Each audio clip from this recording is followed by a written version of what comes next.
All right, guys. So let's go ahead and get started with today's meeting. And I want to just recap on what we talked about last week. If you weren't here, I did have Tammy on the call. Yes, last week we had Tabby also, and we did have Belinda, who's probably going to be joining us in just a few minutes. And a lot of people took off last Monday because obviously it was 4th of July weekend, and a lot of people had off on Monday. A lot of kids were off from school too if they had summer school.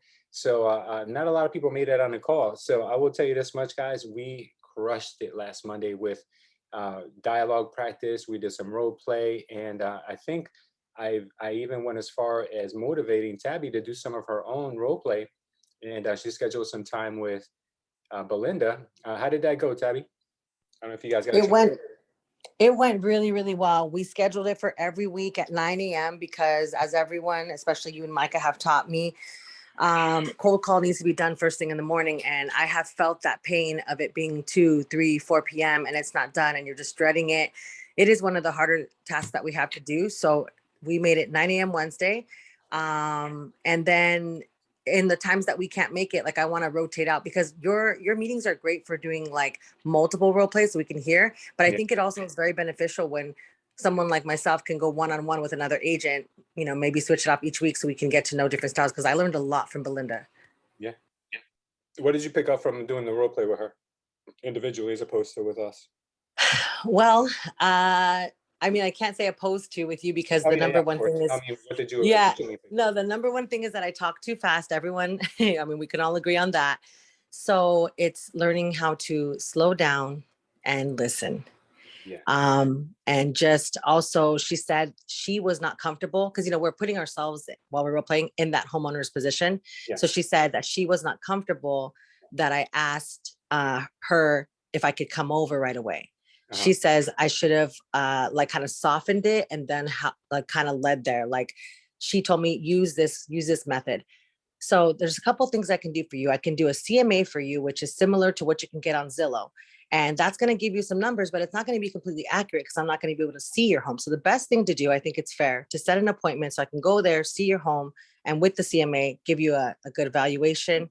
And so that's one tip. And then another tip that she shared is that since I don't have kids, I think I forget to sometimes mention about their family. And then I taught Belinda about Ford, family, occupation, recreation, dreams. And I got to say thank you to Genius if he's on here for that one, because I learned that from Genius. So we went back and forth and learned a ton. He's here. The genius is on the call.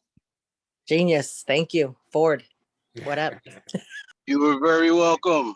Next one you have to charge for. That one was free. What I will add to that, Tabby, is absolutely giving people options makes them feel like they're in control. But additionally, we can add one method that I learned from Tom, our dialogue coach. And this, I'll never forget this because it's so powerful. So Tabby, I could do a couple things for you. I can prepare a CMA and send it over to you, but most times it's not really that accurate because I don't really have a good grasp on what your home looks like, the dimensions of it, the size, all those things. And I know I could look at the pictures on the MLS from the old listing, but I'll be honest with you, 9 times out of 10, the pictures don't do it any justice, or on the contrary, sometimes the pictures are a little better than what they are in real life. So I would really need to get over and take a really good look if you wanted an accurate assessment. So, you either have the option of me sending you over to CMA, or I can come over, obviously at your convenience, no commitment, and I'll be there with you about 15 minutes, and I'll teach you everything. I'm sorry, I'll look at everything that needs to be looked at in order to give you an accurate assessment. Just to give you the heads up, some of my smartest clients, what they've decided to do is go with the analysis of that I'm going to give them in person, but then hold on to the CMA after I complete it with them in the house. That way they can make up their mind later. So what I just did is, and I went a little long-winded on that. I apologize because I have a little bit of an interruption here. But what I was doing there is I'm giving them the two options, but I'm also telling them that some of my smartest clients, or some of my, you can call it whatever adjective you want to call it, but I'll go with smartest. So some of my smartest clients, what they do, or some of my best clients, or some of my, I guess, I don't know what you would call, you make up an adjective, but let's go with that. So what they do is they allow me to come over, I do the assessment with them, and then I leave them with a CMA to actually prepare with them there in person. And then now you gave them the options, but you kind of given them kind of a direction in which most of your smart clients go. Because does the person on the phone with you want to be in the smart client bucket, or do you want to be in the dumb client bucket? You understand? Yeah, exactly. No, that's great. It gives them, it entices them more. Yeah. So maybe we need to role play it a little bit better because it didn't roll off my tongue as I would have wanted it to. We can shorten it somehow. But Mhm. absolutely giving them the options, but steering them into the direction that you want is a very good method. Very, very good to use. So yeah, that's why I like having these masterminds with you guys, because it definitely allows us to sharpen our skills, even if we've had them, but we haven't used them in a while. Like Mhm. these little things that we've learned from Genius, from Tom, from different people that we've encountered over the years, sometimes we forget about them until we revisit them on these calls. So definitely very, very good to do. I also wanted to recognize one of our agents on the call, which we have a couple agents here I want to recognize. But first, I want to start off with Steve. Steve's one of our agents down in Miami. Steve recently just joined a new team. He is with a team out of New Jersey, based out of New Jersey, but they're starting a whole division down in Miami. So Steve's been learning a lot from his new team leader, and he feel like he's been revitalized and has a good second win. Steve, how does it feel? What have you been learning? It feels definitely, like you said, a breath of fresh air. Obviously, just right off the bat, just learning kind of a whole new tactic of targeting listings and finding buyers through that, and not necessarily focusing all my time just looking for buyers. So just the whole start off strategy was totally different. Really just harping down on keeping the phone calls as simple as possible, Mhm. as non-salesy as possible, Yeah. because especially calling expireds or things like that, they're getting 5 phone calls a day from an agent the Yeah. first few weeks. So calling them up and saying, hey, I'm just an agent in your area, doesn't have to be anything real estate related, but wanted you to have my phone number information, let me shoot you an email, we'll stay in touch. Something like that is getting me a lot more return than, hey, I want to come list your house today. um, and I'm noticing that helping people is actually getting a lot more response and return than trying to sell people. And I think that was the biggest thing that I've come across in the past couple of weeks, that just being a good resource, having the answers for people when they need it, um, you know, and helping out instead of trying to sell is going a lot longer and further. And I'm finding a lot more referrals that way, and having better conversations because people don't feel as pressured to answer a sales call or sales conversation when they're just talking to somebody. So Yeah, absolutely, brother. That's great advice. So we're gonna recap for the ones who weren't on the call last week, what we covered, and then we're gonna jump right into it to give you guys the opportunity to also have a chance to practice the 6-step approach that we covered last week. Steve, if your approach right now with talking to people as if, listen, I'm not even really calling you to list your house. I'm just calling you to let you know I'm here. And if you ever need any help, just a phone call away. Yeah, if that approach is working for you, seeing results, then I'm all for it, dude. Like every market's going to be different and every person is going to be different. You just got to always be testing, ABT, always be testing. And if it doesn't work, then change it. It doesn't mean that there isn't an opportunity there. It just means that you're using the wrong approach, or you got to tweak something that you're saying or doing. Just like anyone else that you can think about in life who's ever reached a high success point, they've had a lot of things that didn't work out on their road to whatever they're doing now. And it's just a long series of tweaks and adjustments, and that have brought them to where they are. Sometimes you're just one little thing away from finding your golden ticket. All right. So with that being said, let me go ahead and share some of the information that I have here. Oh yeah, before I do switch over, one other person that I mean, you guys are all amazing, but one other person who's really been kicking ass recently, and I just want to let you guys know that I'm sure she's willing to share all her secrets, is Ivania. Ivania is she's not only a super mom, but she's also a super agent. She's been anything she puts her head to, she does, and now she's starting to see all the fruits of her labor start to come around with referrals and listing appointments that she's earning now through working with buyers and working with people that I'm sure must have been driving her crazy for a while. But she's got a unique approach to the way she's handling things because she time blocks. She makes time for prospecting. She makes time for her kids, for clients, everything. So if you guys ever want to dig in her brain, I'm sure she's willing to let you guys in on the secret. Is that not true, Ivania? Thank you so much, Luis. I really appreciate those words. And yeah, I'm always available. I'm always a text away. Absolutely, yeah. So you guys, if you're following Ivania on social media, you'll see that she's consistently posting her wins, and that's really important in this industry. People need to see that because that'll bring you more wins. When people see you're successful, it breeds more success. So if you guys even have little successes, even if you made it to an open house that wasn't even yours and you're just visiting someone, post it. You know, post whatever it is that you feel is a positive anything positive message to people, and then they're going to just associate you with that if you want to be associated with it. I'm sure that's helped her as well. All right, so let me now go ahead and share my screen with you guys.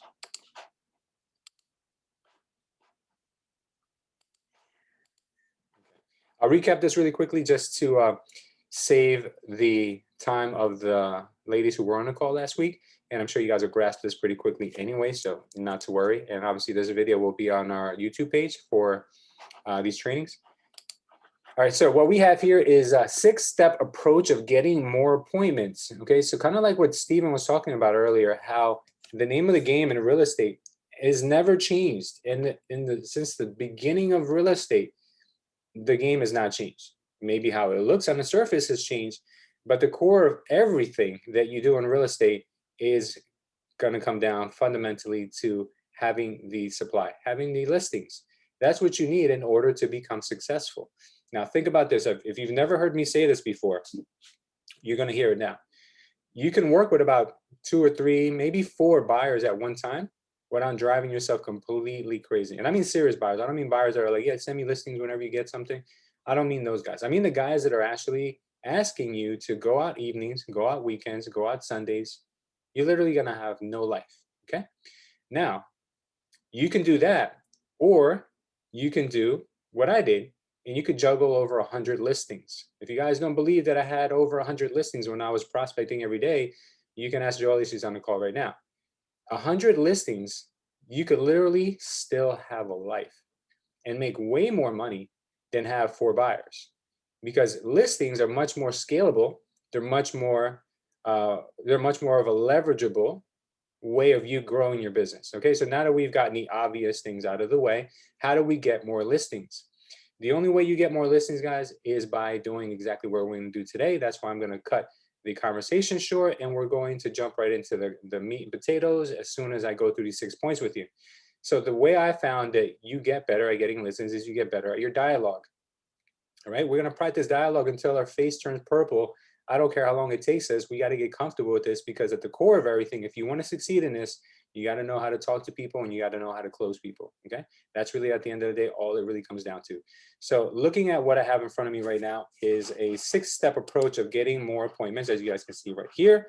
So look, I didn't learn this from anyone. I didn't grab this from a book. I just put this together from experience. So if I'm missing something, you know, I'm only human. If I'm giving you something different than what you see somewhere else, you know, I'm sure none of it is wrong. It's just whatever works for you. But what I'm going to tell you, that what I'm going to show you today, is what worked for me. So instantly, first thing you need to do, step number 1, is create that instant rapport immediately. Creating that instant rapport as soon as you call someone can be as easy as addressing them by their name, or a shortened version of their name. Just think about how you call your friends when you call them. You don't call them and say, hey, William, this is Lewis with eXp Realty. Just giving you a call, or the purpose of my call would be, you know, like, you don't call them like that.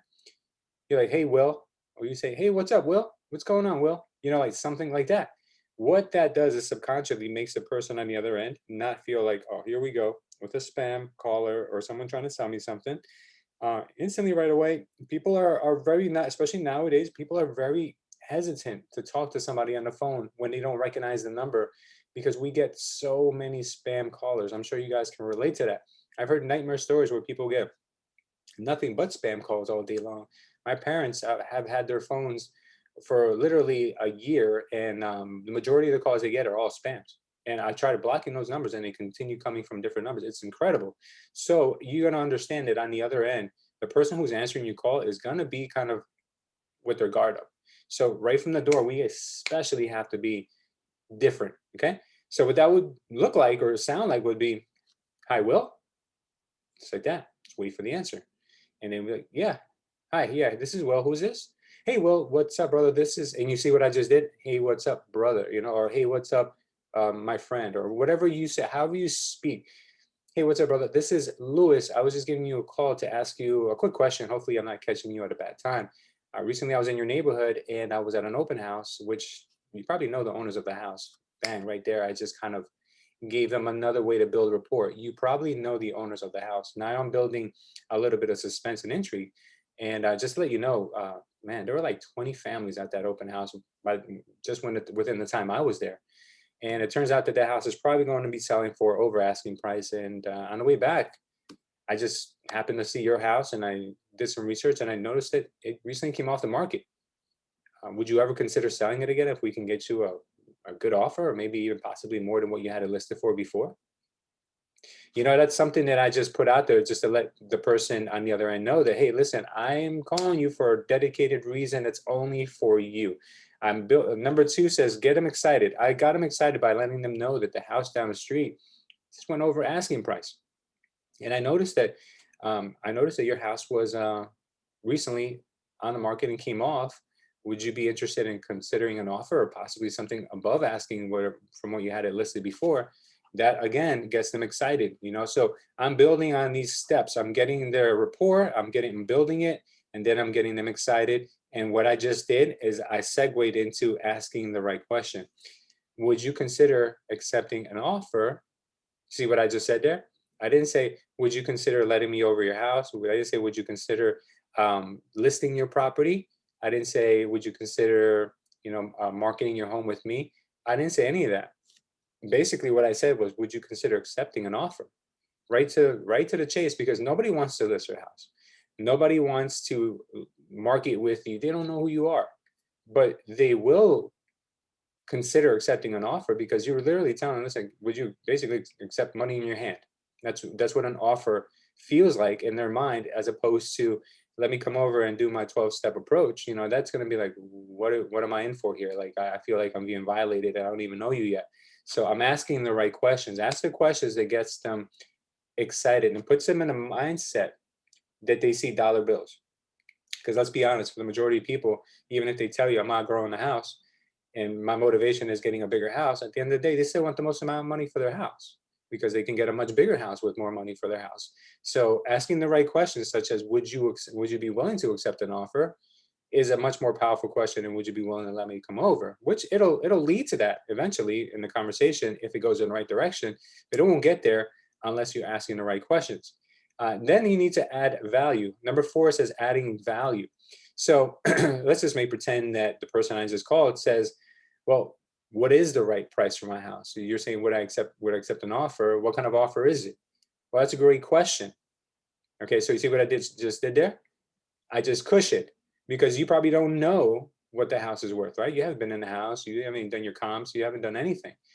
Well, that's a great question. And the majority of people who I work with, I've taken this approach that I'm going to explain to you right now. I could literally, I'm going to use your approach, Tabby. I'm just going to use it in real life practice here. Well, that's a great question. And some of the smartest clients that I've worked with actually have had this approach, which I'm going to explain to you right now. Literally, I can go ahead and just send you comps right now. That's obviously not going to help you much because, those comps may not be the same as your house. You can kind of get a frame of reference from that. But what I can do is what I do with the majority of my clients is I can come over for about 15 minutes, check out the size of the home, the condition of the home, and I can really give you an accurate assessment and then do a live CMA with you while I'm there. And then the ball's in your court. And then you let me know if the numbers work for you. Okay. So I just added value. There, and I kind of also gave them the way that I work. And number 5 is adding mystery. So leaving some kind of a mystery. So how can we add mystery? So what I've used in the past is I've given clients, I've given them kind of a taste of how I work, but I also leave something on the table to be kind of still to be wondered. Or what else, what else do you have? So in this case, I would say something along the lines of this. So Yeah, that's the way I work with. Let's just say that, you know what, that sounds okay. I'm not sure. Let me talk to my wife first and see if she's available. Okay, so that's normally how you probably get a response back to what I just said earlier. And I would say, listen, that is no problem at all. But I will tell you this much. Uh, the way I work is a little different than most real estate agents that you probably ever talked to before. I've literally spent almost 20 years, and you guys haven't done this. I haven't had 20 years. So you can say, this is a process that my office has literally worked on for over 20 years. Okay, so you see how what I did there? I could be a 1-year agent. I could still use my office's experience. We worked on this for over 20 years, and we literally boiled it down to 12 steps that's going to get your home sold for the most amount of money, no matter what market we're in, and no matter what condition your home is in. Now, I will tell you this much. I can give you a few of the examples right now, such as, we list our homes on a certain day of the week because that day will drive the most amount of traffic to your house. And there's about 11 other things that we do that'll really blow your mind. So just keep that in mind. I will be in your neighborhood this weekend. So would you mind if I penciled you in for between 12 to 4 o'clock? And then you can get back to me and let me know if that works for your wife. You see what I did there? I went for a soft close. And at the same time, I let them know that my time is limited. Okay. And if the person says, yeah, I'll get back to you. And then what you do is you put the timer. Now you put the scarcity into their head. You put a timer on. Okay, so the person said, yeah, okay, no problem. Then I'll get back to you and let you know. All right, that's perfect. Will, thank you so much for taking a call today. Just please, if you could, you see what I'm doing there, I'm asking very nicely, please, if you could, let me know by the end of the day because I have a lot of showings that I'm going to be holding off on until I hear back from you. And once I do, my day will be pretty jammed up for Saturday. So please, if you could, let me know today. All right, perfect. You see what I did there, guys? Instant rapport, get them excited, ask the right questions, add value, leave mystery, and then go for a soft close or go for a close if you have it.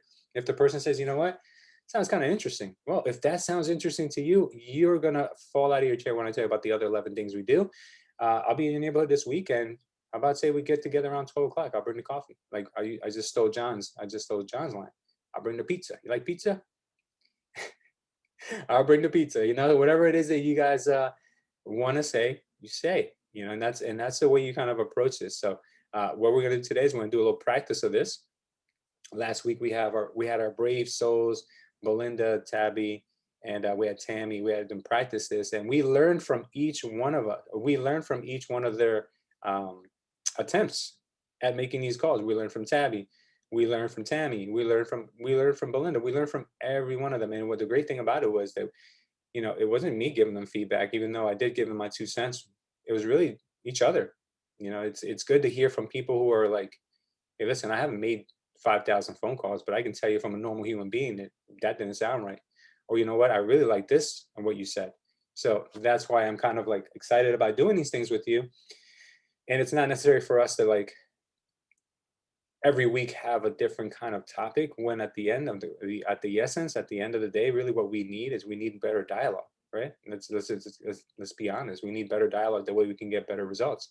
All right. So Louis, can I add real quick? yeah, go ahead, Tammy. Go for it. Hey, everybody. Yes. Last week when we did the script practicing, I did the circle prospecting, something I never done before. Yes. And I just thank the ladies for giving me the feedback and telling me, you got to be yourself. You got a beautiful personality. It didn't sound like you. So after that, I made calls. I took a little from the scripts, but I put myself into it and the calls was successful. I had about 2 appointments, had great conversations. It was really, really good. So this really works, guys. And thanks again for the feedback you guys gave me last week. Yeah, You're so welcome. Yeah, we're so excited to hear that, guys. I mean, like these are the testimonials that are worth their weight in gold, because I can tell you till I'm blue in the face. But when you hear things like what Tammy's saying right now, like what Tabby is saying about how great it is to do some role play on the time off. And when I started in this, in real estate, guys, I'll tell you this much, like my circle, my sphere of real estate agents, no one did any role play. Like I thought that it was weird, like if somebody did role play. And then when I started hearing Mike Ferry, not even Tom Ferry. Mike Ferry is Tom Ferry's father. That's how old I am. I'm listening to him, and he's talking about role play 24/7. He talked about how he would role play by himself, and the people in the office would look at him like he was nuts. But then he was like the top sales agent every damn month. there's got to be something behind this role play stuff. So every time that I've ever done a role play training with the agents, oh my God, they get so much out of it. I think it's, I'd be doing a disservice by not giving you guys more consistent time to allow you guys to really just hone these skills. So, all right, I spoke enough. We were already 30 minutes in. So now let's go ahead and give it a try. Last week we had the ladies volunteer. So this week I want to hear some other people. So why don't I just go ahead and see if you guys can volunteer first. If I don't hear you volunteer, then I'm sorry, but I'm going to have to pick names. Unless you're driving and you're doing something where you can't talk right now, if you're in the middle of a meeting, I get it. But if you're sitting there, guys, and you're multitasking right now, I just need you to focus, because you're gonna it's only 30 minutes, and it's gonna be the best 30 minutes you could spend. So let me see if anyone can volunteer. I'm down to try Good. it. Awesome, good, Steve. So Ivania, can you volunteer, or are you busy? I can do it too. Okay, great. All right, so Steve, call Ivania, okay? And try, I know you kind of been going with your flow recently, but try going with your flow and at the same time implementing some of these steps as you do it. Try to instant rapport, try to get them excited, try to ask the right questions, try to add value, leave some mystery, and then close. And try to keep it in this order. It's not that I'm like a control freak, but I know it works when you go in this order. Like you wouldn't close first and then build rapport later. You wouldn't leave mystery first and then get him excited at the end. I mean, I guess you probably could try that, but I'm telling you right now that I think it works better in this sequence. All right, let's give it a try. Give her a call. Ring, ring. Hi, Ivania. Hello, Ivania. Hello, yes. Hi, how you doing? This is Steven Slack with eXp Realty. How are you today? Hi, Steve. I'm good. And you? I'm wonderful. I'm actually pretty excited. I was just in the neighborhood. We recently sold a home on your block for $50,000 over asking price, which was actually 10% over asking.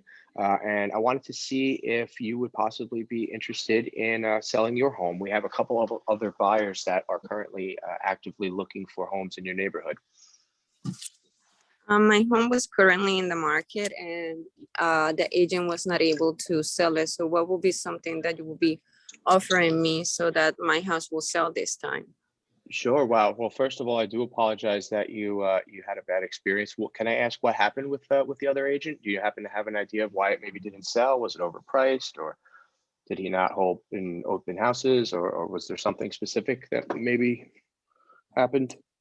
Everything seemed fine. They offered to sell our house for a good price, but then we never really got any offers. Gotcha. Okay. Well, one thing that our team does is obviously market it a little different than every other team in the neighborhood. I think that's why we were able to successfully get a $50,000 over asking price for the other home. So I'd love to stop by your house one day next time we're in the neighborhood and see if we can actually explain that to you a little bit more in detail. What we do to provide some value to the market to actually attract buyers to your home. So I'll be in the area showing another home Tuesday at 3. Do you happen to have some time, maybe around 4:30 I could swing by? How long is this meeting going to take? It depends on how many questions you have. I can get it wrapped up as quickly as 10-15 minutes. If we do want to go into a little more length and discussion, obviously that's totally up to you. I basically would just like to come out, preview the home. I could bring by some comps that I would generate from our system internally here that we could review with you. And then I could leave the information with you guys to kind of go over and give me a call back. Does that work for you? Yes, but Tuesday is not a good day. Okay. Let me see when else I will be out in the area. Is there a day next week that works better for you? The mornings work better for me. Sure. How about we do Wednesday at 9? I'll bring some coffee. Okay, sounds good. All right. See you then. What's a good email for you? And I'll send you over a calendar invite now. And I'll also send you over an email so you have all my contact information in case anything happens. Okay, Louis, one question. Yes. See, I'm more because I'm a nice person when I talk to people on the phone. Yes. I encounter a lot of rejection. That's why I was trying to give Steve as much rejection as I can. And you were pretty nice. Because that's for me where I get like and I see that he has, which was great. He has an answer for them, but Yeah. I was trying to think what other ones people have told me, because the ones that I said were a little bit simpler. Yeah. Um, I don't know you. Who are you? What company you work for? I've never heard of your company. mm, You understand? Like, yeah, I mean, people Uh. say the weirdest things. Yeah, you could also say things like real estate agents are the worst. They're literally a waste of time and money. You know, like I've heard it all. I mean, people are going to say things like that. And your job is to play chess. You're not going to be like, oh, okay, I'm so sorry to bother you. Goodbye. No, no, no, no, no. You know what? I agree with you. I hate real estate agents too. That's the reason I became one. Bang, there you go. uh, You know, like you just got to be creative. You know, like don't ever make someone feel like they're wrong. Just make someone feel like they feel bad about what they just said by agreeing with them, shedding some positivity. So if they said, you know what, I don't know who you are. You know what, Ivania, you're 100% right. I don't know. I don't know who you are either. And if you were calling me, I'd probably feel the same way. So let me do this. I have a resume. I have a lot of experience that I can send you over right now. What is the best phone number? What is the best email to send it to? Or would you mind if I send it to you in the form of a text to this number? If they say, yeah, I'm like, wow, sent over. Did you get that? Okay, great. So now, as I was saying, I want you to obviously take your time and read that as soon as we're off this call. But I just want to let you know the reason I'm calling you is because there is so much excitement right now in the market. Your neighbors are literally getting 10% over ask price. And I'm not sure what you think your house is worth, but add another 10% to that. That's the market we're in right now. Now, is that something that you find could be interesting for you? Would you consider selling? You know, something like that. I mean, like that's where you go with anything. I mean, you always just have to cushion and then continue. You know, if you don't like the question that they're giving you, cushion it. That's the best. When you feel like a question is painful, just cushion first, because that makes the person feel like you're not uncomfortable, and then you don't have to answer the question. You could skate yourself around a question you're not comfortable with, and they'll never realize you never answered it. You know, like they'll say something like, "I've never heard of your company before." You know what? Thank you so much for pointing that out. I truly appreciate your question, and I understand how you feel. Like I would feel the same way too if somebody was calling me from a company I've never heard of before. But let me tell you what makes me different than every other real estate agent you're going to talk to. I personally hand deliver everything and that I talk to you about on the phone. So I will give you my resume, I will give you the comparables, and I will go over them with you, and I will spend the time that's needed in order for you to feel comfortable with selling your home. A lot of real estate agents are just going to send it over to you by email. You know what you just did there is you kind of took off the table the option of sending it on email, and you kind of just gave yourself the way that you work, and you kind of said, look, I'm setting myself up for an appointment. And I do that because I truly care for my clients. Now, a lot of real estate agents won't do that because they're all about the numbers. Now, I'm the type of person who care more about individual relationships than trying to close hundreds of transactions a year. Now, would you rather work with someone who is you're just a number for, or would you rather work with someone who really truly values your business? See what I did there? I never yeah, answered the question about EXP Realty. I never answered the question about culture. All I did was tell them how I work differently. that's great. Thank you, Louis. Do you think they still even remember their question after that? They probably don't even know what what the type of day it is anymore. So yeah, great job though, Steve. I will tell you that, Steve. You're better than most people I've heard. You're definitely very good. You definitely are experienced. I will say that, but it's not my place here to give you feedback. I will give you feedback at the end. But I'll allow firstly, Vanya. Can you give him some feedback from what you felt on his approach? He never made it personal for me, and that's why I kept trying to ask questions so that he would like talk to me a little bit more. But besides that, that's pretty much it. He gave me he gave me a time first, and then he gave me the option to pick a time when I didn't say a time, which is good because I have learned that you have to give by podcasts and listening to people and books that you have to give people an option. Okay, I'll be there Tuesday. Does that work for you? Because if you let them choose, they're never gonna choose. So Oh yeah. Give people too many options or too much open-ended. It's kind of like going to the Cheesecake Factory. You guys ever been to Cheesecake Factory? yeah, you get Yeah. frustrated. Okay, so you have to- It's so big. At the end of the day, you're like, can you come back like an hour from now? Yeah, or the other way is the last time I left it open to the client, they asked me to come by Friday at 5 p.m. And that took me about 3 hours to get there and back with all the traffic. So yeah, I do not let that happen anymore. I have, I'm usually home by 3 o'clock if I can, or I don't go out until after 6 to avoid that. But you could get into situations like that where then your whole day is messed up because you let someone else dictate how your day is going.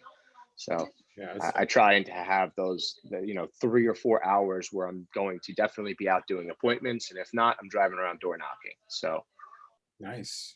I like that. The at the end was a nice little twist too, because even me trying to give him objection, once he threw that, it brought us, and I knew he was gonna do that because you guys just talked about it, and it caught me by surprise. yeah, one thing that a lot of people have been telling me is that I'm too fast and I'm too transactional. Like I go into the kill way too fast. So I'm trying to slow down, like take my breath and take it easy a little bit and have more of a flow conversation. But I just get so excited that I'm on the phone with somebody that I'm just going into the kill right away. Yeah. You got to put a sign up wherever you make your calls, Steve. Put up a sign somewhere when you're in the area that you use to normally make your calls, and let the sign say, "Don't make it transactional," or a sign that says, "Make a friendship" or "Create a friendship."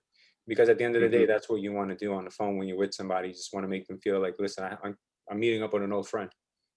That's the way the conversation should feel for them, and the way that you should feel when you get off the phone. Like, hey, maybe I just made a new friend.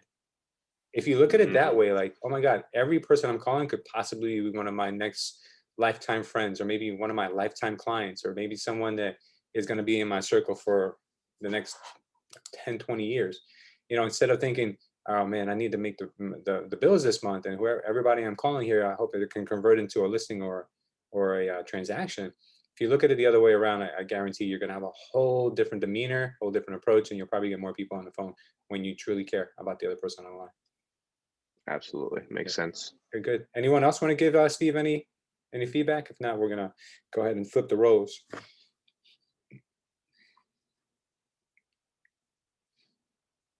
All right, cool. So Steve, the only thing I'll tell you from what I heard is I didn't really see you adding too much value, unless I missed that part because I was trying to take notes. And I didn't see you really add any mystery in the reason why she should meet with you, unless I missed it again. But other than that, you had a really good demeanor about you, but it was too businessy in my personal opinion. I think if you do exactly what we spoke about in this, where you can kind of humanize yourself just a little bit more, I think it'll go much better. You did ask the right Absolutely. question. I think that just comes with time and practice. And as I get more comfortable on the phone and see more results, I will be more confident. I'm still very nervous, even though, I know how to make a call, but it's still nervous when you're on the phone with somebody, I think because I'm so new still too. And, if someone asks me a question I don't know, I have to say, well, let me get back to you on that. Yeah. Or you could dance. You could do the dance that I just showed you. Yes, I try and dance often, but I also don't want to start off. I try not to start off on like I said, I try not to be too salesy. Like I don't want to sell myself into that appointment where the guy's not really or girl's not really into that appointment. Oh, if you're not ready, Just yeah, of course. Yeah, you don't I want think to. the last listing appointment I went or scheduled, I sold the guy a little too hard on the phone. And then I called to confirm and he was like, almost trying to look for an excuse to get out of it. And I was like, you know what, sir? I prepared the package. Next time I'm in the neighborhood, I'll swing by and see if you're around. Like I didn't want to feel him pressured, Good. I'm glad you brought that up, Steve. I'm really glad you brought that up because that happens a lot. So one thing I want to prepare you guys for is the mood swings, which is when you're on the phone with them, you caught them on a good day, they're super excited about everything you got to say to make the appointment with you, and then you call to confirm the appointment the same day, and they blow you off, and they tell you no, and they do this. I had one of my agents one day, 5 listing appointments. I got 5 listing appointments for Saturday. I'm like, oh, that's great, bro. That's amazing. So then on Saturday, I check in with him. I was like, how's your day going so far? You're jammed up back to back. He's like, three of the listing appointments already canceled on me. I'm like, oh man, that happens, man. Don't get your hopes up, but keep trying. So, like it happens, guys, where you're gonna make these appointments and they're gonna cancel on you. So I'll give you two ways to deal with that.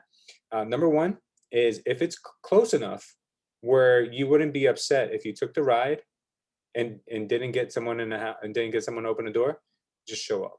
All right, show up. Two reasons. Why? Number one, because you're limiting the chance of them trying to reschedule. Right, you door knock and like, hey, I'm here for our appointment. Great. Oh, I totally forgot about it. But you know what? But you're here, so come on in. We'll take care of it. So that's number one. Number two, you don't catch them at home, and you went there. You guilt tripped them. You guilt tripped them. You're like, oh, hey, Mr. is the seller. I'm just letting you know that I'm here for our appointment, but it doesn't appear that you're home. Listen, I could work from my car for a little while. Do you think you still meet me here? And that got on the other end. If I got that message, I'm like, oh man, I'm such an asshole, bro. I forgot to cancel that appointment with that agent. You know what? I feel now I'm indebted to you. You know what? All right, hold on. I'll be there in about 30 minutes. Either one of that, or they're gonna say, I'm sorry, but can you come back next Tuesday? One of the two. And then next Tuesday, what do you think you're gonna do? You're gonna do the same thing again. You come back and you just show up. You don't schedule it. You don't confirm it, because whenever you give somebody an opportunity to cancel, they will take it, because people love to procrastinate. They love it because I don't know, people don't like making decisions. It's the weirdest thing in the world. So, but if it's too far, where if you took that ride, it would totally mess up your entire day. First of all, try not to make it at 3 p.m. in Miami or 5 p.m. in Miami if that's going to be a problem, no matter where it is. Try to make the appointments around a time that is not going to be a high stress time for you to drive in your car. But if it's too far, then I will tell you this much. What I would do is I would definitely confirm it, but I wouldn't give them an opportunity to get out.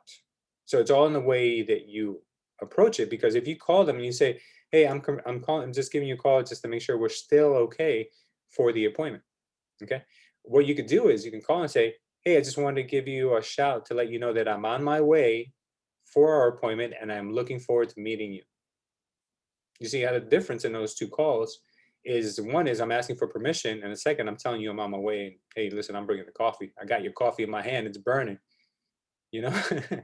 That is the major difference in the two ways that you can confirm people, guys. It's all in the little intricacies of what you say to people that make the biggest impact. Do you guys follow? You guys think this is something that could be useful? Yes, this is great. That's definitely useful. Okay, Especially good. the coffee burning in the Right. hand, because when you give someone feelings like that, they picture it and then they're like, oh God, he really went out of his ways, but are they holding this stuff? They picture more of the transaction that you had to go through to get all that. Absolutely. So my friend Mark taught me that. My friend Mark says, I never reconfirm. I just show up. I'm like, really? Why, dude? Don't you feel like, they're not there? I'm like, bro, I don't care. I will go. If I have an hour appointment with them, I will stay there for an hour in front of the house until they don't show up. And then if they don't show up, then I'll go to my next appointment. So he does that. He time blocks his days where he makes his appointments. So for instance, like if his appointments are on Saturdays, he'll make an appointment every hour or every hour and a half. That way he has half an hour for driving time. He'll make his appointments every hour and a half, and he won't confirm any of them, but he'll already kind of factor in that some of them won't be home and some of them will burn him. But he says that he has a much higher close rate, win rate, whatever you would call it, when he just shows up than when he tries to reconfirm appointments. So that only comes with time and experience and tracking your numbers, but for him it works. But if you feel if this happened to you, in the middle of a day when you're like, busy doing other things, you're gonna kind of feel bad, that you could have been using that time for like, checking emails or working on transactions.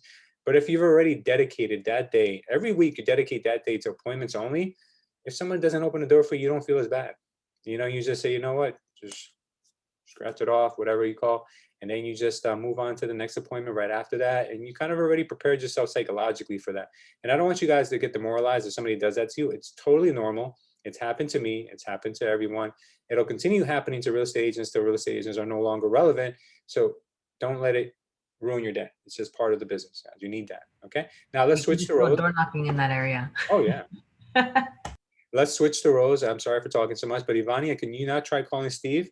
And Steve, can you give her a little bit of obviously the objections you hear? And Ivania, let's go ahead and see how you handle these objections. Okay, this is going to be, I guess, the first one for me because Fortunately, I work with a lot of referrals and Instagram, so my appointments are pretty much set for me. They want. But there's this new approach that I want to try, so I'm by that. Hello, Steve. Hi, good morning. Who's this? Hi, Steve. My name is Ivania with EXP. How are you? Oh, hi, I'm well. How are you? I'm good, thank you. Hey, Steve, my team and I, we specialize on finding homes for our already qualified and cash clients. And I was looking in the area and I have a client that's looking for a house in your town. I saw that your house was already in the market and I didn't sell. We didn't happen to catch it when it was in the market, but I have someone who's actually interested and we would love to come and see your house and maybe you can accept an offer on the spot. Is that something that will interest you? I mean, I'm not really trying to sell my home right now because I see what the market's happening and, there's really nowhere to go. But if I already have someone that if they come and they see your house, they will put an offer, maybe out of curiosity. And since you already had your home in the market, wasn't that what you were trying to do, sell your house?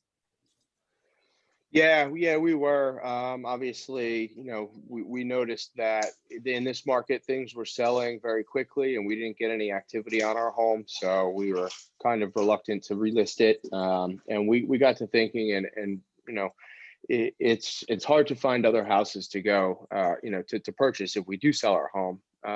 That's probably the biggest thing that we're having or issue that we're having right now.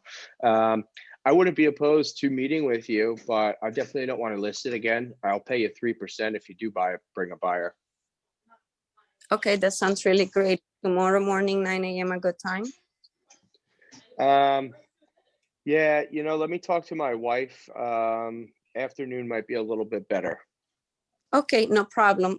Does 1 p.m. then I know you have to talk to your wife, but if I'm just gonna pencil you in so that I have you on my calendar and that I have that time block already since we already spoke to you. I'm gonna put you down for 1 o'clock and then we will confirm with your wife. Is that okay? Sure, that'll work. Okay. And what are we kind of do with this meeting? Are you going to be bringing your buyers by, or?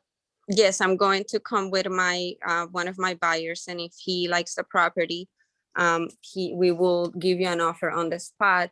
But if this is not what he's looking for, because obviously we have to look at the condition of your home. I know you just mentioned that you don't want to list it, but we do have a very aggressive listing process, so I can definitely give you a little bit more of information when I come in there. And if it's something that might interest you, then we will take it from there. Yeah, I mean, like I said, the house was listed. The pictures are on Zillow, so I'll send you the link if you want to show that to your buyers. But I really don't want to sit for a listing appointment. No problem. It will not take me more than 5 minutes to explain our process. And as a listing agent, I have had, and you might laugh about this, but I have had clients walk into my house and tell me in my face that my pictures don't look anything like the pictures on the internet. So we will still need to see it. Okay, sure. So yeah, tomorrow afternoon will work. My wife just gave me the thumbs up, so I'll see you tomorrow at 1 o'clock. Okay, great. I'll see you tomorrow. All right. Thank you. You're welcome. Bye-bye. Steve, what did you feel? What did you feel from Ivania? What did you get from that conversation? I definitely felt like she did well with her strategy on, kind of continuously pivoting back to I have the buyers, we have a good process. She kind of kept it to her core, if you will, of what she was trying to do. Yeah. I didn't necessarily feel like I knew what the appointment was. That's why I kind of asked, like, hey, I don't want to sit for a listing appointment. Are you going to bring your buyers by? And I get that a lot. So that's kind of why, and I'm sorry if I was being hard on the objections, but those are like the objections I always get.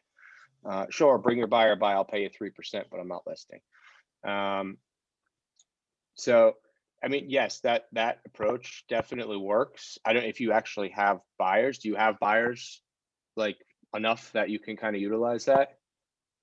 I do. I am actually focusing on finding buyers for my clients because there's nothing out there for FHA clients, but then I'm also working very closely with some investors. So that's why I use the approach. And I have already spoken to some of my investors and contractors, and they're willing to come to me and see a house. And if they like it, they want to put an offer, which Okay. makes it easier for me. Perfect. Yeah, because I was using that approach as well in the beginning, and it was kind of backfiring on me because I was like trying to pull my girlfriend to be my client and like calling buddies like, hey, you know, can you pose as my client? But if you actually have clients, that definitely works. Sorry. Can you I heard that can you somewhere still hear too. me? You don't have a client, just bring your friend. Like, Belinda Yeah. taught me that one last week. Say that again, Tabby. Belinda taught me that one last week. She's like, my client's my husband. I was like, oh, dang. I'm like, you're not afraid of them looking you up on Instagram? Because I'm all over my Instagram with my guy, you know? So she's like, nope, they never have. And I'm like, oh my goodness. And then I was like, well, I don't feel comfortable because I am all over Instagram. And then she's like, well, bring a friend.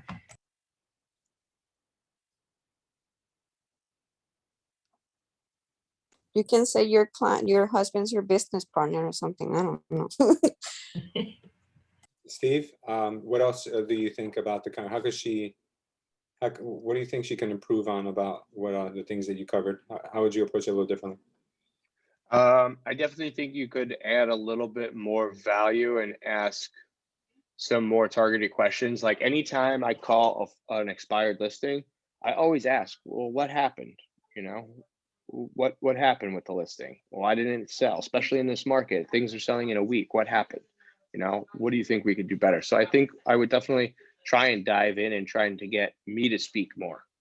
And I've noticed too, the more I get the client to speak or prospect to speak, the less obviously I have to speak, and the calls usually go better because people like to hear themselves speak, right? Yeah. So I think if you can just ask some more questions and get me speaking a little bit more, because I speak a lot as it is, but I noticed that if you could definitely target some more questions and try and add a little bit more value, it would probably eliminate the second half of my asking, or that call of me asking, what is this appointment for? You know, are you actually going to bring a buyer? So I definitely think if you kind of asked some more targeted questions and added a little bit more value before you tried to kind of close, it would leave some more mystery, you know, Okay, sounds good. if And that makes sense. yeah, yeah. And I want to touch on that point because I am aware that I am doing it that way. I have learned a lot from Genius, and I don't really have, as a mother of 4 kids, I don't have any time to waste. So I don't want to, I have done that in the past where I get on the phone and people just talk and talk and talk. And I'm like, oh my God, like, you know, I want you to talk. But I have realized that I needed to cut back on that. So maybe I cut back too much.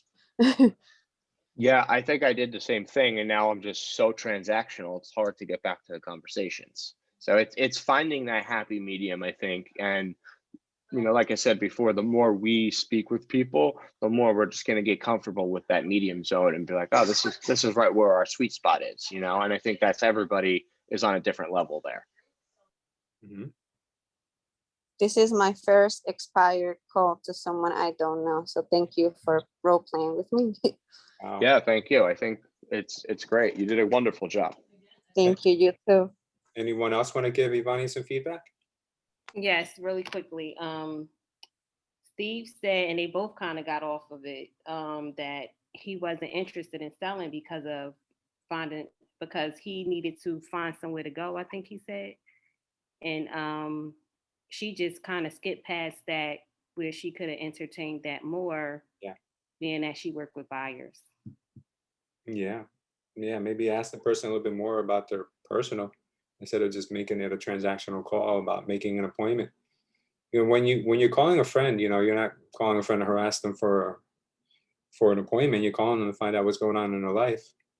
So maybe if we approach it that way, you'll get a little bit more rapport built, which will make it easier for them to say, you know what, yeah, you know, I'd like to sell my house, but I really don't trust real estate agents, you know, but you know, after talking to you, it seems like, you know, you really kind of care, you know, because you literally just spoke with them about something not real estate related for maybe the last 5-10 minutes. So work a little bit on that.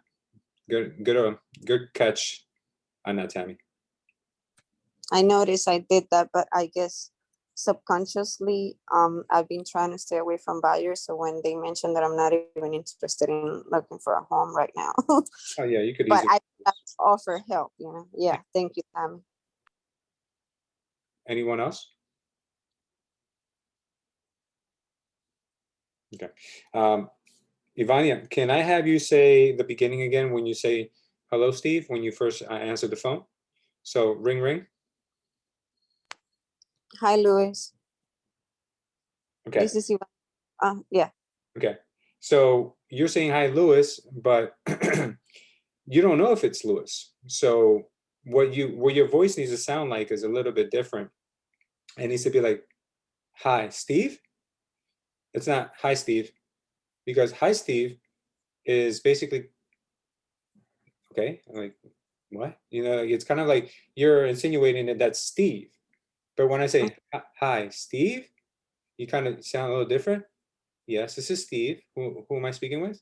So just that little approach will kind of like set the tone a little bit differently, because if you're asking as opposed to telling, it's going to come off a little differently. Because Steve, how would you feel if someone called you, and just be 100% transparent? When she first called you, she was kind of like, "Hi, Steve," and very low energy. So that's another thing you got to work on, Ivani, that I'm talking to you about. Hi, Steve. You're kind of like, Yeah, it's like, who is this? you're like, what? Like how? It's like almost you want to bring excitement and almost tail it with a question, like, Yeah. "Hello, Louis. Hey, Exactly. Louis." Exactly. So try working on that, Ivania, because it'll start your conversation a little differently, because you came off as though you were trying to be you're trying to follow the guideline, which is good, but it's in the details. So you came off as kind of like low energy, kind of scripted, and robotic voice. I want you to work on your voice where you have peaks and valleys, where you at times you're, hello, Steve. You see, you're asking a question. Yes, who is this?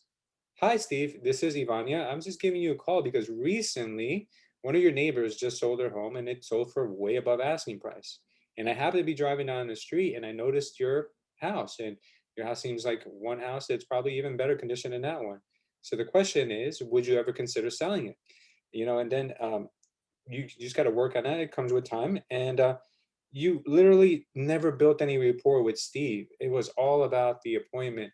What I would do is, now that I just asked Steve that question, Steve could be like, you know what, we thought about it, my wife and I, we had a really bad experience with the last real estate agent. Really? If you don't mind me asking, what happened? Like Steve said to you. And then Steve might say, she showed up, put a sign up, took pictures, and we never saw her again. You know what, unfortunately, Steve, that does happen a lot, but I will tell you that's not the way that I work. What do you think a real estate agent should bring to the table, Steve? Would you mind me asking you that? And Steve's going to talk more, and Steve's going to tell you, and Steve's going to tell you. So get Steve to talk as much as possible. That way he tells you everything that's important to him without you having to tell him what you do.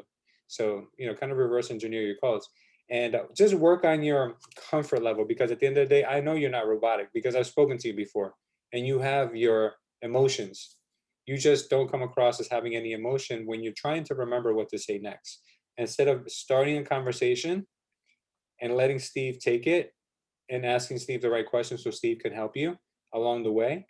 Because if you get Steve if you ask enough questions, Steve's going to tell you his whole life story.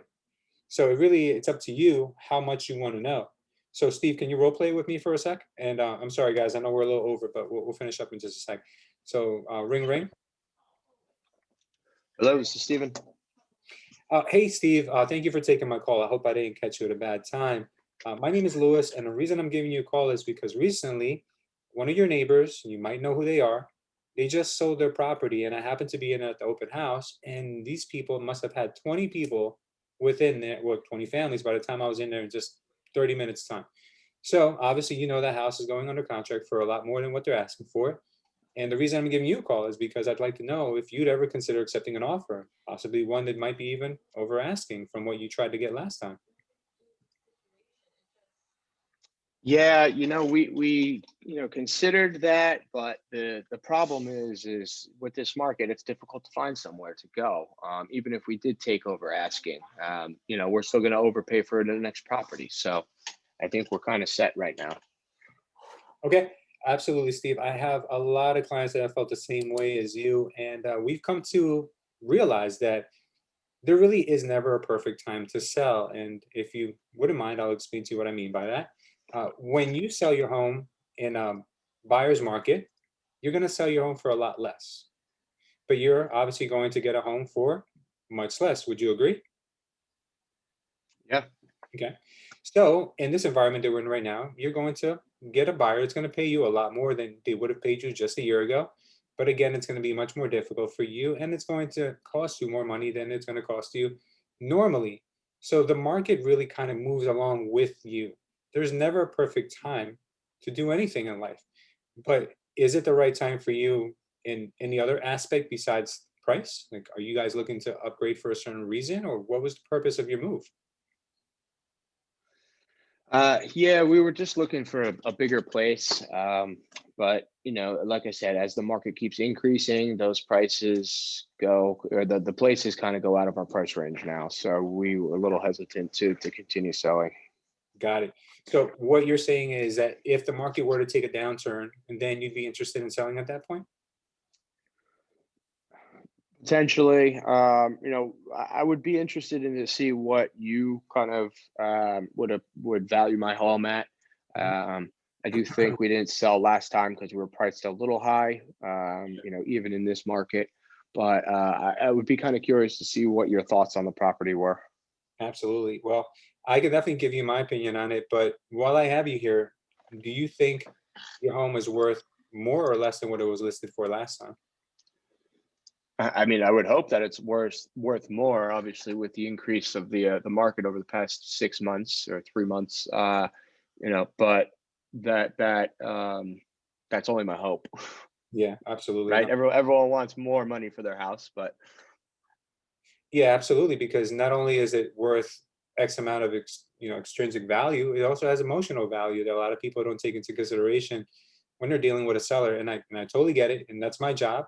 My job is to help people kind of separate those things, because even though you may have seen, maybe this is your first home with your wife, or maybe you had a child in this home. A lot of times I'm going to be very transparent with you, and I'm going to put you in the shoes of the buyer so that way you understand what kind of a market that we're in. But I will tell you this much: sellers are getting a lot for the home right now. They're getting their intrinsic value, and they're also getting their emotional value for the home. So you might be in a good position to sell it. Would you ever consider possibly selling your home and then maybe renting for a year till the market maybe takes a turn? But again, obviously that's all something that would be on your end. Is that something you consider? yeah, I would definitely consider it. I would have to take a look at the numbers because it might not make sense to waste $25,000 on renting a place. When I could just apply that to a new purchase. So, There you go. Now you're thinking like a businessman. yep. Awesome, Steve. Well, Yeah, listen. you definitely helped me change my mindset here. Okay, well, Steve, listen, my job is only to give you the facts, and if there's something I can help you with, I'd be more than happy to. And I will tell you this much, Steve. I'd love to give you a little bit more information on what you could possibly get for it. I could shoot you over a couple comps, but that probably won't do you any good because you can do that on your own. What I felt that has really helped my clients, especially my most educated clients, is when I come over, I give you a real live CMA right in front of you. I leave it with you because I can actually take a great look at your home and give you a real factual opinion on what the home could sell for. And then I leave it with you and your wife, and you guys can digest the information and you get back to me whenever the time is right. All right, wonderful. That sounds good. Okay, that's great. I'm glad you agree with me, but I will tell you this much: my calendar is getting pretty crammed up for this week, but I do have an opening still between 12 to 4 o'clock on Saturday. Would you mind if I stopped over on that time? Because I will be in your area and it'll be very convenient for me and hopefully for you as well. Yeah, that should work. Definitely looking forward to meeting you and hearing what you have to say about the market. Absolutely. Well, that's great, Steve. Well, I'll be there. I'll see you. And do you guys drink coffee, by the way? More of a tea guy, but Tea guy? Okay, good, man. I know this amazing tea house. What's your favorite kind of tea? um, Earl Grey. Earl Grey. All right, I got you, brother. I'll be over at 12 o'clock. I'll bring some Earl Grey and we'll have a chat. Wonderful. See you then. All right, brother. Bye-bye. So that's it. I mean, like, that really wasn't that hard, guys. All I did was try to probe Steve. Just, well, not probe, maybe that's the wrong word. I tried to question probe you. But I just want to question him as much as possible. That way I can get him to talk as much as possible, for him to warm up as much as possible, and for me to get as much info out of him as possible. You know, like, you can learn so much from a person by asking the right questions. So that's really all we want to do. Like, I don't know Steve from a hole in the wall, but I talk to Steve like he's my friend, and I care. Did you guys Yeah, get? I feel like you really did well with, you know, if you use the analogy of two boxers, you kind of got me against the ropes with all of your questions. And it was hard for me to kind of say no at one point. You know, it's just almost just like, okay. Yeah. Yeah, you guys can apply this not only to real estate, you guys can apply this to negotiating pretty much anything in life. Asking the right questions will get you the right results. So we're learning here, guys. We're learning. So any takeaways? Anyone want to add anything to what Steve and I had as a conversation? I do. It's Belinda. I know I'm not supposed to be participating, but I had to on that one. You not only boxed him in, but you also complimented him by calling him educated. Yeah. And that I see will go a long way. That you do compliment in at your subject. Yeah. Absolutely. Yeah, that was a good point. So Belinda I think you came on the call a little late in the beginning, but what I talked to Tabby about, because Tabby says you gave her the idea to give your client options. So I said, wonderful idea. Giving your client options is great, but giving your client options and steering them in the direction that you want them to go in is even better. So I said, Steve, I could just send you over some comps. You could do the work yourself. And, you know, I think you can do that anyway without my help. You can go on Zillow and look them up. Or I can come over just like I do it for a lot of my most educated clients, and I can give you a live CMA right then and there, because I get an opportunity to see your place. And then I'll leave it with you and your wife. And this is where I'm giving you the non-commitment thing. I'm leaving it with you and your wife. You guys can digest it, mull it over, and then you guys get back to me when the time is right. You know, I'm kind of telling you, listen, I'm not going to ask you to sign anything. I'm just going to give you the information. So Steve kind of felt like, you know, this is a win-win. Like, where do I sign? So yeah, so definitely good advice. That stemmed actually from your advice. So yeah, this is why I think these calls are really important, guys, and hope you guys took a lot away. Now the Yeah, definitely a good call. Yeah, the only thing left now, guys, is to pick up the phone and actually make some of those calls while the info is fresh on your minds. I will share these slides with this slide here in particular with everyone here on the call now. Download this as a PDF. Cool. And I will share this with you guys right now at this moment. Anyone else want to add anything before we go?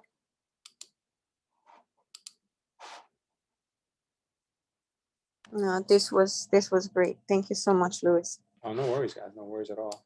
I love doing this, and it brings me joy to know that you guys are learning from it. All right, I think we're good. Did I? It's funny that you say you love it, because I was like, please don't pick on me. Please don't pick on me. I feel like, and I'm not sure if I speak for myself, but it's kind of intimidating, and you know, constructive criticism, it's a hard thing to learn how to appreciate. So when we get put on the spot, it's a little bit uncomfortable. Oh, it is, but that's the only way we grow. That's the only way we learn. Yeah. I'm going to email it to you guys, because Zoom doesn't let me attach a PDF unless I have it on Dropbox or Google Drive. So I'll just email it to you guys so everyone can have it. Let me just try again.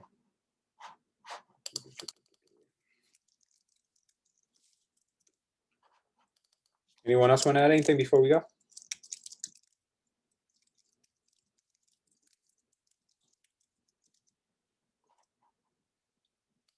Steve, real quick before we go. So this whole thing that's going on with the Cuban uprising right now and the protests, I think it's gonna be a great opportunity for you to create some content around it. Since you're in Miami and Miami is full of Cubans, I think doing a video or doing a blog or something on how the Cuban uprising can have a drastic effect on the Miami real estate market. Just think about that for a second. How can you associate the two? Imagine if Cuba gets liberated and all the Cubans come to Miami, like it'd be crazy, right? Imagine like if you had a big Yeah. Cubans, like all this stuff is nuts, So I think it's a good trending topic right now. It'll probably get you a lot of attention, a lot of views. Absolutely, definitely. I actually go to the bakery for size almost 3-4 times a week, and yesterday they had a huge protest there. So Yeah. I was glad I didn't go yesterday, but it definitely is a good opportunity to get some content. Yeah, I mean, exactly. So like even the protests in Miami can have an impact of just everyday life, like those are the things that I think a lot of real estate Yeah, are uncovering, and I think they're a good opportunity for you. I try and stay away from political type stuff, but I think this is something that would be okay to kind of go with. But for the most part, I generally typically try and stay away from the posting political stuff, protests or anything like that. But this is definitely something that could have a big effect on the market. And there's already been a couple of articles about, things in the Keys potentially changing, and it could be a huge turning point for the market here. Just don't give it a political spin. Just talk about what impact it's going to have on everyday life and what impact it'll have on real estate.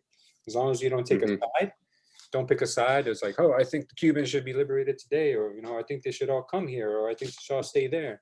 I think what you should do is kind of have like talk about the possible long-term effects on the market. Gotcha. Okay, so I'll definitely do some digging into that and see if I can make a few reels or posts or something about it. Yeah, I mean, I saw some people do videos on the Surfside collapse, and their videos were viral, bro. And they usually don't get that many views, but when you pick big trending topics like that, it can definitely help. Yeah, absolutely. Yeah. So, all right. Thank you. Thanks, guys. All right, so let's go ahead and close out with our prayer, guys. Thank you, Lord, for having us here today and allowing us to have this time with each other to learn from the information, Father, that you have provided for us. Father, we ask you to take this information and apply it to our business so we can see the fruits of our labor, Father, and we can be more plentiful and provide for our families and provide for others around us, Father, who desperately need it. Father, just ask you to make us better versions of ourselves and keep us healthy until we get here once again next Monday with your blessing. In Jesus' name we pray. Amen. Thank you, everyone, and have an amazing week. All right? Amen. Thank you. Thank Have you. a good week. No problem. Thanks, guys.